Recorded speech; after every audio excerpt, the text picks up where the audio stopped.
Have you ever walked into a room, maybe your own bedroom after a long night, and just felt that air? That distinct kind of heavy, almost stale feeling. Oh, absolutely. Or that lingering smell from like new furniture or something you just bought. Exactly. We spend, what, like 90% of our lives indoors, right?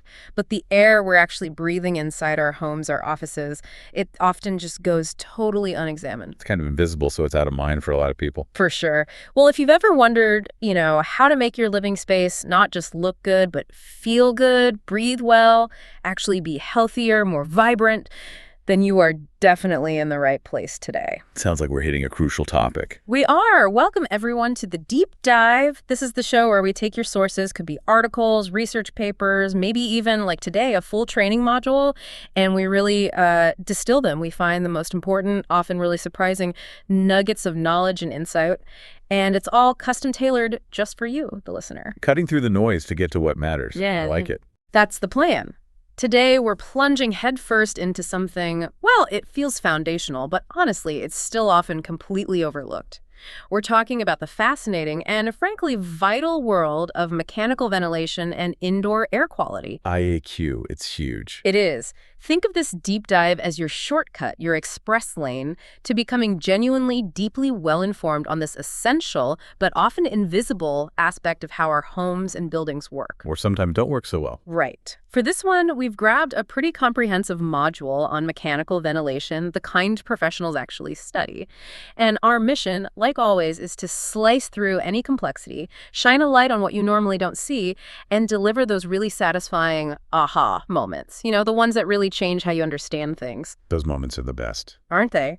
We're going to uncover some surprising facts, some incredibly practical applications too. We'll start by really getting what makes air stale, and spoiler, it's not just CO2. Oh yeah, much more to it. Then we'll move into calculating the actual science, the precise ventilation needed for different rooms, kitchens versus bedrooms, Huge difference there. And then we'll get into something maybe a bit unexpected, the strategic, almost artistic placement of things like exhaust fans.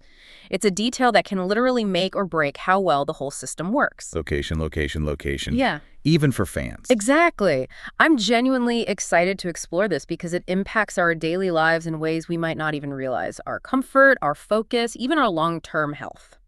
Okay, let's unpack this. And what's truly fascinating here, picking up right where you left off, is just how profoundly critical this indoor air really is. I mean, think about it. The sheer amount of time we spend inside, homes, offices, schools. That's most of our day, easily. Usually 90% or more for many people. So given that, the quality of that indoor air, it's not just a nice to have, is it? It directly impacts our physical health, our brain function, how well we sleep, even our mood. It really does. It's often this unseen guardian, like you said. Or maybe sometimes an unseen saboteur if it's bad. And it absolutely deserves our full attention. This isn't just about avoiding feeling stuffy. It's about optimizing the very atmosphere we live in and hopefully thrive in. Absolutely. So when we talk about this unseen guardian, mechanical ventilation, it's not just like flicking on a ceiling fan for a bit, is it? What's the real core idea here? What makes it different from, say, just cracking open a window? That's a really crucial distinction to make right off the bat. Because, yeah, a lot of people hear ventilation and just think moving air around. But mechanical ventilation is way more precise. It's way more purposeful. Okay. At its core, it's about the continuous and controlled maintenance of indoor air quality within any specific space in a building. What? And it does this by providing a steady, deliberate stream of fresh air from outside using, well, mechanical fans, basically. Right, the mechanical part. Exactly. So unlike passive ventilation, opening a window, relying on breezes, temperature differences, that kind of thing, mechanical ventilation uses fans and often ducts to force the air movement. Ah, okay. It's active, not just happening by chance. Precisely.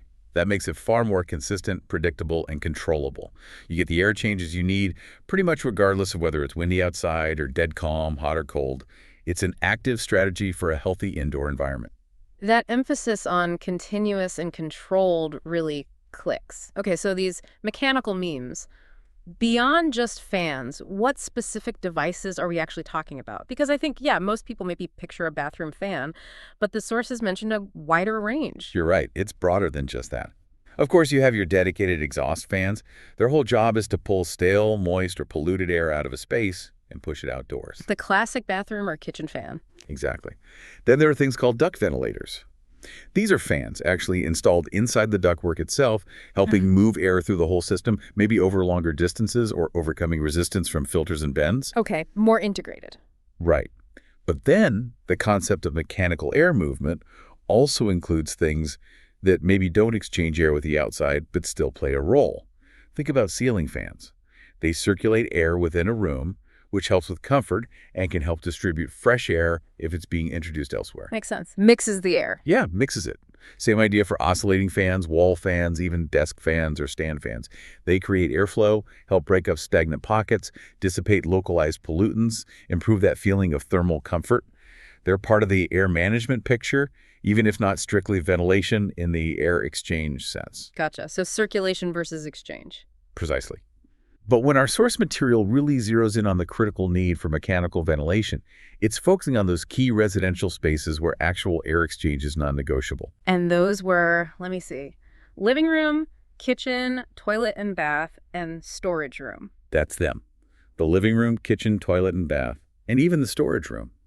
And they're called out specifically because these are the hot spots. These are where significant pollutants tend to be generated or where air gets stagnant. Okay, let's think about that. Kitchen obvious, cooking fumes, heat, toilet and bath moisture, odors, sprays. Exactly. Living room may be less obvious, but think about people breathing, off-gassing from furniture or electronics, general dust. Storage rooms can get musty, maybe chemical storage, things off-gassing slowly over time. These rooms aren't just about comfort. Managing their air is crucial for health and preventing problems like mold. That's a perfect segue, actually, because you mentioned pollutants. That brings us right to indoor air quality itself, IAQ. What exactly is floating around in our seemingly clean homes that makes this active ventilation so necessary? I think people would be surprised. Oh, definitely. Indoor air quality, IAQ. In simple terms, it's about swapping out that stale, contaminated indoor air for fresh, clean outdoor air. Simple concept, but the reasons why it's critical are profound. It's fundamentally about protecting our health from this surprising cocktail of invisible threats. Cocktail's a good word for it. It really is. And our sources lay out some common culprits, things that are part of our everyday lives, which is why they're kind of insidious. Okay, break it down for us. What are we breathing in? All right, let's dig in. First up, building materials. You know that new house smell or new car smell? Or even new furniture smell? Yeah, sometimes it's quite strong. Well, that's often not just a harmless scent. It's frequently a mix of volatile organic compounds, VOCs off-gassing from things like paints, adhesives, sealants, new carpets, composite woods like particle board or plywood, even some insulation. Stuff like formaldehyde. Exactly. Formaldehyde, benzene, toluene, nasty stuff. And they don't just disappear quickly. They can off-gas for weeks, months, even years. And breathing them in can irritate your eyes, nose, throat, cause headaches, dizziness. And long-term exposure to some is linked to much more serious respiratory issues, even cancer. So that beautiful new kitchen might be polluting your air without you realizing it. Wow. Okay, what else? Then, maybe surprisingly, clothing. You don't think of clothes as pollutants, right? Not really, no. Lint, maybe. Lint, yes, which is dust. But also, clothes carry dust mites, pet dander if you have pets, pollen tracked in from outside, and think about the chemicals. Residual detergents, fabric softeners, dry cleaning chemicals. Every time you move, sit down, walk around, tiny particles get released into the air. Airborne stuff that can trigger allergies and asthma. Huh. Never thought of clothes that way. Then a big one, household products. This is huge and often underestimated. Your cleaning supplies, bleach, ammonia, glass cleaners, floor polishes, many release strong fumes, VOCs. Definitely noticed that when cleaning the bathroom. Right. And air fresheners, sprays, plug-ins, those gels, they often contain chemicals like phthalates to mask odors, but they can contribute to respiratory problems, allergic reactions. Same goes for personal care items. Hairspray, nail polish, perfumes, even scented candles release fine particulate matter and various chemicals. They build up, especially in poorly ventilated spaces. So we're basically spraying chemicals into the air we breathe. In many cases, yes. And finally, a really serious one, fuel combustion byproducts. This is about pollutants released when you burn stuff indoors. Natural gas, propane, oil, wood. Like from a gas stove. Or a fireplace. Precisely. Gas stoves, unvented space heaters, fireplaces, faulty furnaces, water heaters. These can release carbon monoxide, which is deadly, colorless, odorless nitrogen dioxide, fine particulate matter. Nitrogen dioxide worsens respiratory conditions. Fine particles get deep into your lungs, linked to heart and lung problems. So yeah, these everyday items, even necessary ones, are constantly adding to this complex mix of airborne threats inside our homes. That is quite the list. It really makes you rethink your indoor environment. It's not just a safe shelter. It can trap all this stuff with us if we're not careful. Exactly. Yeah. Which is why good ventilation isn't just a nice to have, it becomes absolutely vital. So let's talk about the payoff. What are the actual benefits we get when we actively manage our indoor air with proper ventilation? Walk us through that. Okay, this is where it really hits home for the listener, the so what factor. The benefits are genuinely wide-ranging. They go way beyond just feeling less stuffy. Okay. First, the most obvious one. It directly improves indoor air quality. It dilutes and physically removes those contaminants we just listed. It's literally flushing out the bad air, bringing in the good. Simple as that. Flushing the system. Makes sense. Right. Beyond that, it has a profound impact on promoting the overall well-being of occupants. Think about it. When you're breathing clean, fresh air consistently, you genuinely experience better sleep.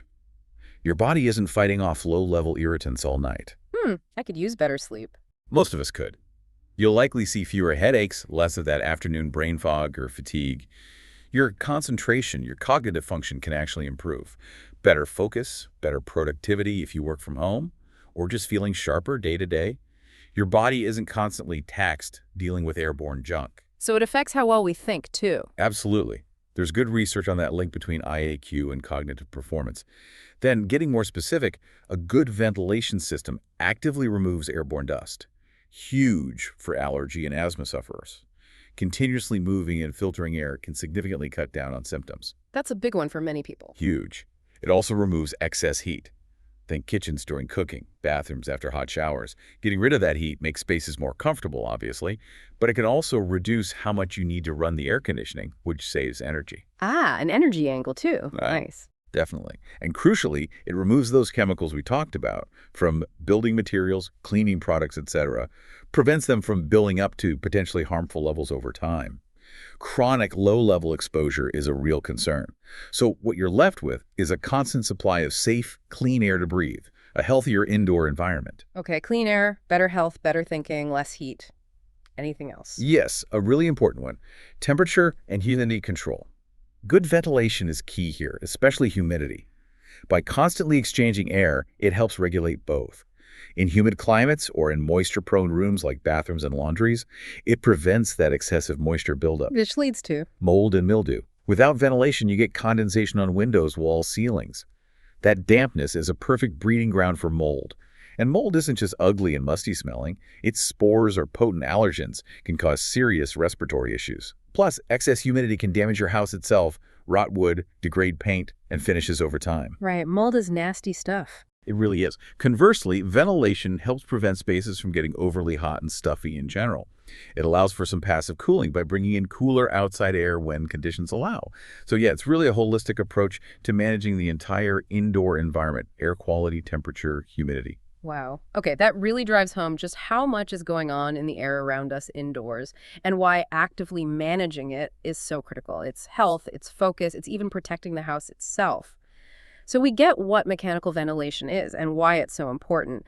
But how do we move from just, feeling like a room is stuffy to actually measuring this? How do we quantify the ventilation needed? This is where it gets really interesting, right?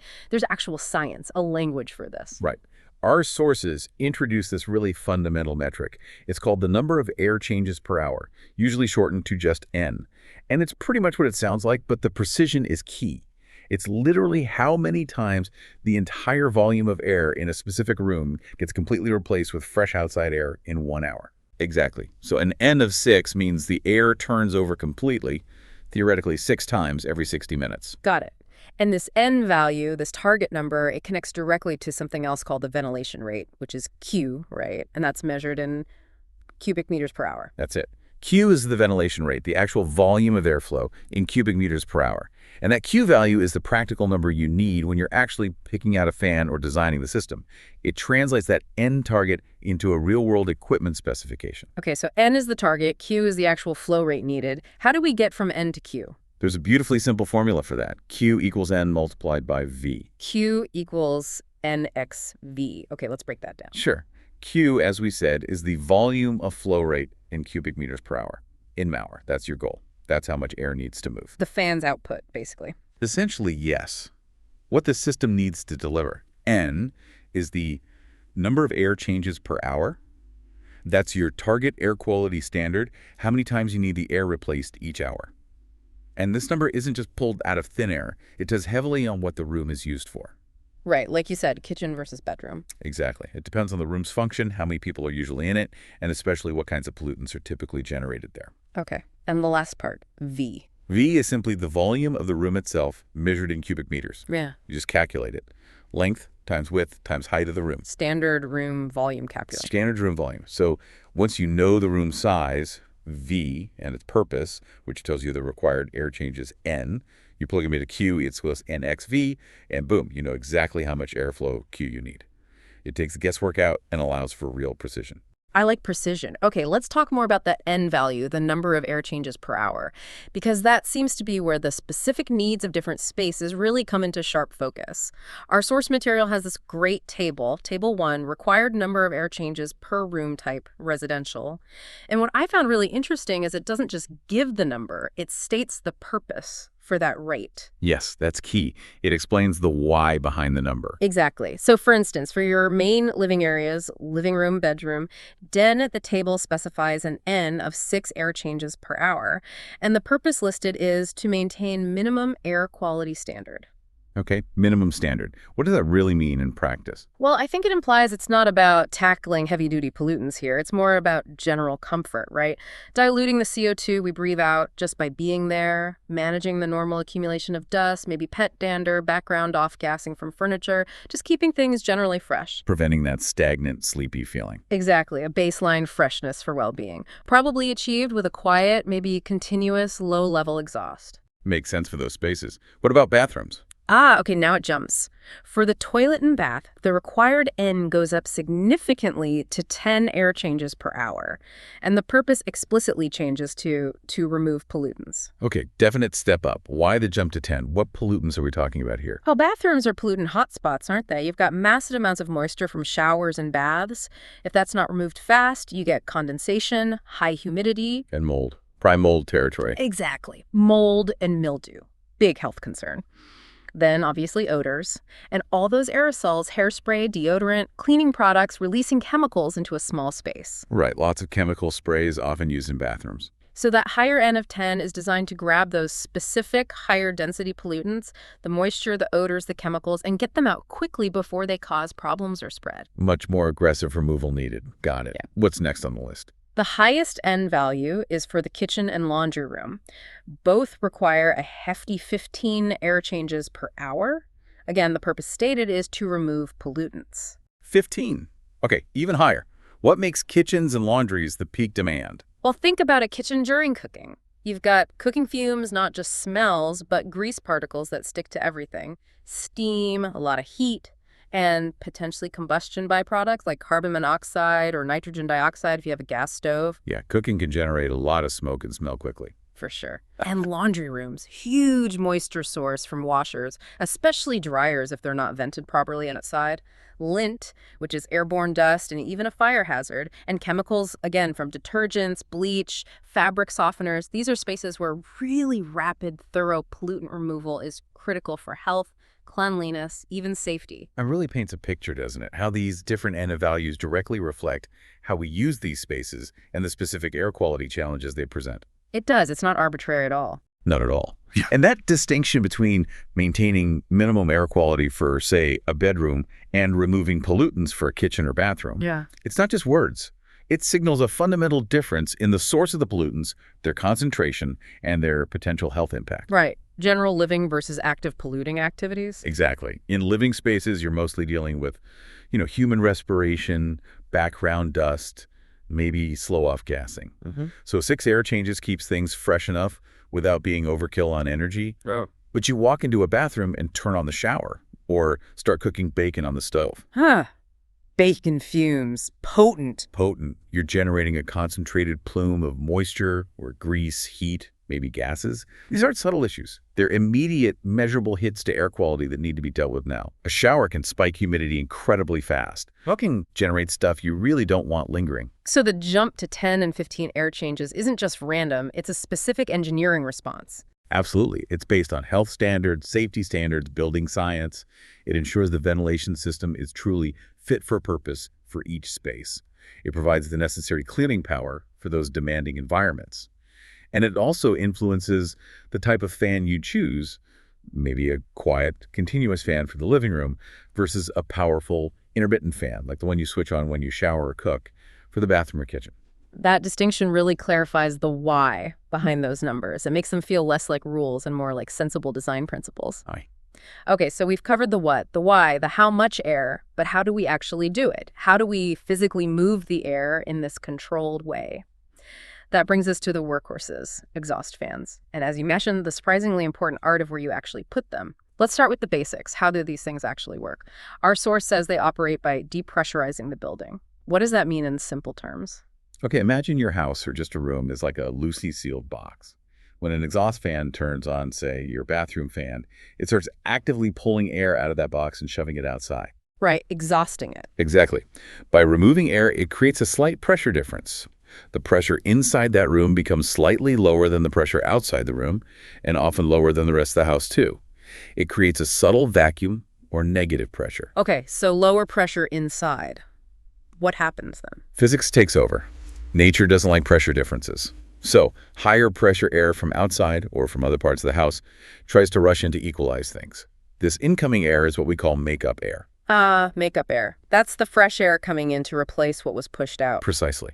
Now, ideally, this makeup air comes in through dedicated, planned openings, intake vents designed for the purpose. That gives you controlled, often filtered, fresh air. The ideal scenario. The ideal. But in reality, especially in older buildings or ones not built super tight, that makeup air will also find the path of least resistance. It gets sucked in through any little crack or gap, leaks in the building envelope, as the source calls them. Like around windows, doors. Exactly. Tiny gaps around windows, doors where pipes or wires go through the wall, electrical outlets, maybe small cracks here and there. The fan's negative pressure will pull air through all those little openings. Is that bad? I mean, air is coming in, right? Well, it's not ideal. Relying on leaks means you're pulling in unfiltered air, potentially dusty or pollen-laden air. It could be cold air in winter or hot, humid air in summer, messing with your heating, cooling efficiency. And it's uncontrolled. You don't know exactly where it's coming from or how much you're getting. It can create drafts. So while leaks do provide makeup air, planned intake is much, much better for efficiency, comfort, and health. It really highlights why you need to think about the building as a whole system. Got it. Planned intake. Good leaky house, maybe not so good for controlled ventilation. Okay, what about the fans themselves? The source mentioned different types based on mounting. Right. They're often classified by where you install them. Yeah. You've got your wall-type fans. These mount directly through an exterior wall. You might see them in older kitchens or utility rooms sometimes. Pretty straightforward. Then there's the window type. These are designed literally to sit in a window frame.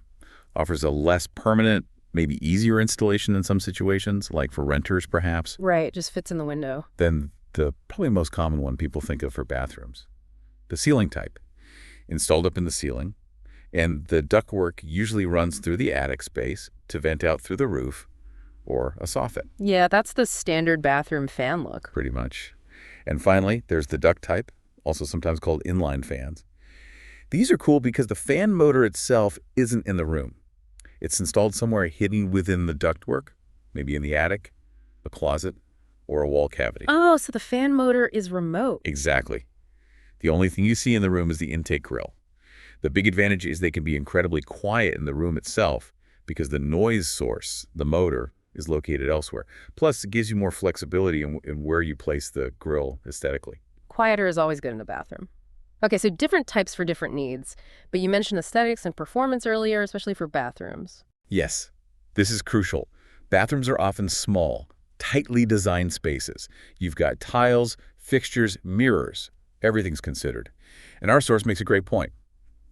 In that context, a poorly placed, ugly fan grill can really stand out. It shouts for attention, visually cluttering the space. Yeah, you don't want the fan to be the first thing you notice. Ideally, no. The goal should be ventilation that's virtually invisible, blending in. But while looks matter, performance is king, especially in a bathroom with all that moisture and odor. So where should it go for best performance? For optimal function, you want the exhaust grill located high on the wall, or even better, right in the ceiling. Why high up? Simple physics. Hot, steamy, humid air rises. Remember science class, convection. By putting the fan intake high up, you're capturing that warm, moist, polluted air right where it naturally collects. Makes sense. Go where the problem is. Exactly. And even more specifically, try to place it as close as possible to the main source of the water vapor. So ideally, right over the shower or tub area. Grab the steam immediately. That's the idea. Remove it at the source before it spreads through the whole room, condenses on cold surfaces like mirrors or walls, and starts causing mold problems. Yeah. But, and this is super important, it's not just about where you put the fan grill. The entire system needs to be installed correctly. Meaning the ductwork and everything? Yes. Properly sized ducts, smoothly run, well-sealed joints, no kinks or sharp bends that restrict airflow. And the vent outside needs to be clear, not blocked by bushes or snow. A powerful fan connected to leaky, undersized, or poorly routed ductwork is just wasting energy and making noise without actually moving much air. The whole system matters. Right, it's a system, not just a fan. Okay, so for listeners maybe planning a bathroom reno or building or even just thinking about their current setup, what are the specific rules of thumb? The detailed tips for placing that fan grill smartly, balancing the performance and the aesthetics. All right, let's get into those practical guidelines from the source. They're really insightful. First principle. Subtlety is key. Aim to put the grill where it draws the least visual attention. Often, that means not sticking it right in the dead center of a large bathroom ceiling. Okay. Avoid center stage, unless Unless it's a really small bathroom, you're using one of those fan light combination units. Those are clever because they integrate the fan into a light fixture. It serves two purposes, saves ceiling space, and makes the fan itself much less obvious. A great solution for compact bathrooms. the fan light combo. Good tip. What else? Second, a really simple trick. Hide the vent by painting the grill to match the color of the ceiling or wall around it. White ceiling. Paint the grill white. It helps it blend in visually, makes it much less noticeable. Super easy, very effective. Camouflage it. Nice. Third, explore different grill design options. Don't just assume you're stuck with the standard, cheap-looking plastic grill. Manufacturers make all sorts now: sleek, low-profile ones, decorative ones, different materials and finishes. A little research can find one that actually complements your bathroom style, helping achieve that virtually invisible goal. So shop around for a better looking grill. Makes sense. Fourth, keep the grill away from other ceiling fixtures, like prominent downlights or chandeliers, so it doesn't visually compete. You don't want a jumble of things on the ceiling. This again points to the fan light combo as a good way to integrate functions cleanly. Design a calm, uncluttered ceiling plan. Avoid ceiling clutter. Got it. Fifth, this is a neat one if you have it. If possible, locate the exhaust vent inside a skylight well. If you have a skylight, putting the vent up in that recessed area works brilliantly. Performance is usually great up there, catching rising heat and moisture, and it's largely hidden from view from below. Super discreet. Ooh, clever use of a skylight. Sixth, think about strategic alignment. Try to line up the vent grill with other strong visual lines in the room. Maybe align it with the edge of the vanity, the center of the toilet, the side of the shower, or even window or door frames. This creates a sense of order and intention, making it feel like a planned part of the design, not just randomly placed. Visual harmony. Okay, line it up with something else. And finally, a specific placement recommendation.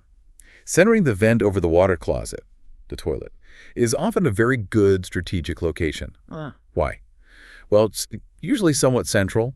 It's effective for capturing odors right at the source, and placing it above the toilet often feels visually logical and less obtrusive than other spots. Right over the toilet. Practical. Very practical. Yeah. But all this talk about pulling air out with exhaust fans brings us back to a critical point we touched on earlier. It begs the question. The makeup air. How does the air get in? Exactly. If you're constantly pulling air out of a relatively sealed room like a modern bathroom, that fan is going to struggle. It gets noisy, it doesn't move as much air as it's rated for. It's fighting against a vacuum, basically. It is. And in a worst-case scenario, it could even create enough negative pressure to pull air from dangerous places like down a furnace flue, causing backdrafting of combustion gases. Not good. Definitely not good. So makeup air is essential for the fan to actually work properly. Absolutely vital. For the fan to work efficiently, quietly, and safely, you must provide a pathway for replacement air, for that makeup air to easily enter the room. So how do you do that? Leave the door open all the time. Well, that works, but it's not practical or private. The common, simple, and very effective solution used in residential design is to specify an undercut on the bathroom door. Undercut, meaning a gap at the bottom. Precisely.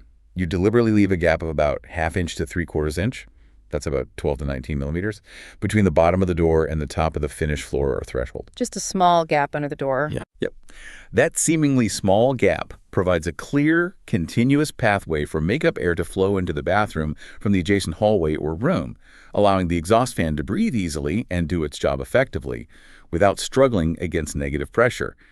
It's such a small detail, but it makes a massive difference in performance. It's truly the unsung hero of good bathroom ventilation. That undercut door detail is fantastic. It's exactly the kind of practical, maybe non-obvious insight we love on this show. Such a simple thing, huge impact. Okay, so we've journeyed from the basic idea of fresh air through the health impacts, the science of air changes, the formulas, the fan types, placement strategies, and now even the crucial detail of makeup air. Let's put it all together. Let's walk through a real-world example step by step, just like a pro would. Okay, so our sample project taken from the source material is for a common toilet and bath. Let's picture it. We're on the ground floor of a 2-story vacation house. It's a standard one-person toilet and bath. Pretty typical scenario. Sounds familiar. And we have the exact dimensions. The room is 1.50 meters wide, 2.0 meters long, and 2.80 meters high. Our mission, should we choose to accept it, is to figure out the minimum ventilation rate, Q needed, so we can choose the right duct ventilator for this specific bathroom. This is exactly the process you'd follow for your own project. All right, let's do it. Step by step, applying what we've learned. Step 1, calculate the room volume, VR. This is the easy part. Just multiply the dimensions with times length times height. Okay, so 1.50 meters times 2.80 meters times 2.80 meters. Grab a calculator. Or do it in your head. 1.5 times 2 is 3, then 3 times 2.8, that's 8.4. Nice. Okay, so the room volume, VR, is 8.40 cubic meters. That's the V in our formula. That's the amount of air we need to change out. Perfect. Step 2, determine the required number of air changes per hour. N. For this, we go back to our trusty table 1, required number of air changes per room type.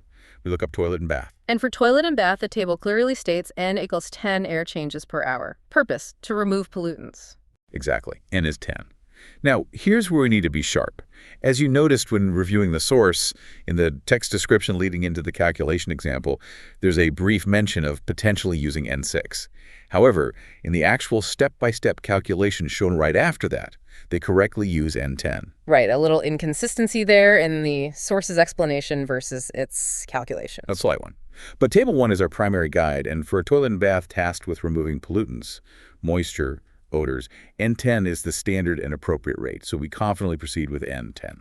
Okay, N10 it is. Makes sense for a bathroom. Step 3, solve for the ventilation rate, Q. Now we use our main formula, Q equal NXV. We plug in the numbers we just determined. Okay, so Q equals 10 air changes per hour multiplied by 8.420 cubic meters. Q equals 10 times 8.400, which equals exactly 84.0 cubic meters per hour.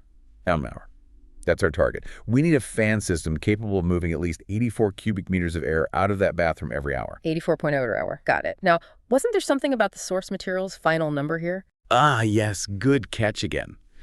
This is a great real-world example. The original source material, in its final printed answer for this step, actually states Q equals 80.4 meter hour. Huh. But 10 times 8.4 is definitely 84. It absolutely is. 10 by 8.4 mil equals 84.0. So there seems to be a small typo or calculation error in the source's stated result for Q in this specific example. The difference, 3.6 meter hour, is pretty small, but it's crucial to understand the process and trust the calculation based on the inputs in the formula. Right. Apply the formula correctly yourself. Exactly. So we'll proceed with our accurately calculated requirement of 84.0 meter hour. It's a good reminder to always double check, even in textbook examples. Understanding beats memorizing. Lesson learned. Okay, so we need a fan that can move at least 84 cubic meters per hour. What's next? Step 4, specify the exhaust fan. Now, with our required Q equals 84.0 meter hour, we typically dive into manufacturer catalogs. These are full of different fan models with all their specs, airflow rates, noise levels measured in zones, lowers, quieter, energy use, dimensions, etc. Time to go shopping for fans. Pretty much. For our sample project, the source recommends a specific model as an example, a duct ceiling mounted type, model VD10Z4T6. Okay, specific model number. What are its specs? The key spec listed for this model is its airflow rate, 110 meters an hour. Oh, okay. So that's quite a bit higher than our calculated minimum of 84 points. It is, and that's generally good practice. Choosing a fan with capacity higher than the bare minimum gives you a safety margin.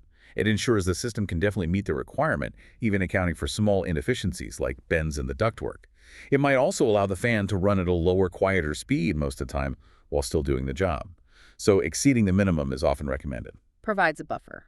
Makes sense. What about its size? The physical dimensions listed for this model are 250 millimeters wide by 250 millimeter high by 20 millimeters deep. That's about 10 inches by 10 inches and quite slim.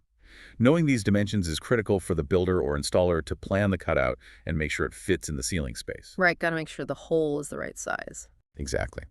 And finally, step 5. Specify the location in plan. This might seem obvious, but it's crucial. You need to clearly mark the exact location of this fan grill on the architectural drawings, the blueprints for the project. Not just say, put a fan in the bathroom. Definitely not. You need precise dimensions, how far from each wall, maybe aligning it with the toilet, as we discussed earlier. Provide all the necessary info for the installers to put it exactly where you intend. If it were a wall-mounted fan, you'd also specify the installation height from the floor. This step connects directly back to all those strategic placement guidelines we talked about, ensuring it's positioned for optimal performance and looks good. It bridges the gap from calculation to reality. So, wow, we just went from feeling a bit stuffy to calculating airflow down to the cubic meter, picking a specific fan model, and planning exactly where it goes on the blueprint. And we even spotted a little math quirk in the source. That really shows the level of detail involved. It's not just about sticking a fan somewhere, it's a whole process. It absolutely is. A process that combines science, practical considerations, and even a touch of design aesthetics to create a truly healthy and comfortable indoor space. Hashtag tag outro. You know, we started this whole deep dive with that really relatable feeling, didn't we? That sense of a stuffy room, that subtle discomfort many of us just kind of live with. Yeah, that feeling you don't quite notice until it's gone. Exactly. And look how far we've come. We've journeyed through this unseen world of mechanical ventilation. We've unpacked what it actually is, why it's so incredibly important for your health, your focus, even keeping your house in good shape. We identified those surprising sources of indoor pollution stuff like furniture, cleaning products. Even our clothes. Even our clothes. We demystified the science behind air changes per hour, learned that simple but powerful formula QNXV, and saw how different rooms need vastly different ventilation rates, all tailored to what happens in them. From 6 in the living room up to 15 in the kitchen. Big range. Huge range. And we wrapped it up with the real nuts and bolts, the types of exhaust fans, the art of placing them just right, and that crucial little detail about makeup air and undercutting the door. You, our listener, are genuinely now well-informed on something essential, even if it's usually invisible. And this knowledge, it isn't just trivia. It's genuinely valuable for you. Whether you're maybe thinking about building or doing a renovation, or honestly, even just trying to make your current home healthier and more comfortable right now, understanding this stuff gives you a foundation. Yeah, it empowers you to ask the right questions, make better choices. Exactly. Our goal here at the Deep Dive is always to help you get that knowledge quickly but thoroughly. To move past just vague ideas to those satisfying aha moments where things click and become clear, actionable insights you can actually use in your own life. Couldn't have said it better. So thinking about everything we've covered today, balancing the look of things with how well they work, the precise science of air changes, and the importance of details like makeup air. Here's a final thought to chew on. How might these principles influence your next decision when you're choosing or installing any appliance that interacts with your home's air, not just a bathroom fan? Good question. Like what? Well, think about your clothes dryer vent. Is it clean, unobstructed? Your kitchen range hood, does it actually vent outside effectively or just recirculate? Even your main HVAC system, how well does it filter and circulate air throughout the whole house? Ah, right. The principles of air movement, quality, exhaust, intake. they apply much more broadly. They really do. It's all connected within your home's environment. Something to mull over, maybe take a closer look around your own place. Until next time. Food for thought. Definitely. Thank you so much for joining us on this deep dive. We truly love having you along for these explorations. Yeah, it's always great sharing these insights. We can't wait to dive deep into our next stack of sources with you. Until then, stay curious. And breathe easy.